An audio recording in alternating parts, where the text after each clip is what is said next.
I've caught lots of small sharks like leopard sharks and smooth hounds, that kind of shark. But I've only had one really gnarly encounter with a great white.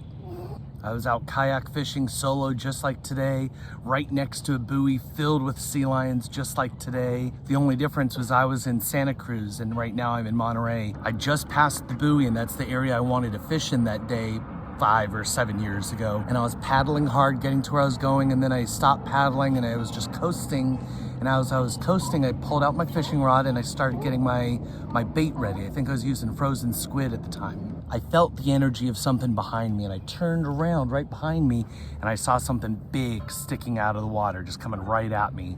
And since I was near sea lions, I kind of thought it was just the pectoral fin of a sea lion, like the side fin of a sea lion, just putting its arm up in the air in the sun to get warm. It didn't take long for me to realize that I was staring down a big shark.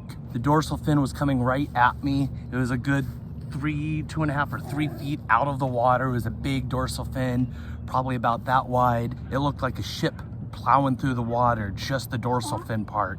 The shark itself looked like a freaking submarine. It was humongous. The length was almost as long as my kayak. And for a reference, this kayak is 15.5 feet long, 15.5. So it's a pretty big kayak. The shark was almost as big as the kayak, not quite as big as the kayak. It came close enough to me that I could have just touched it with my paddle. It was just right there, just like 3 feet next to me.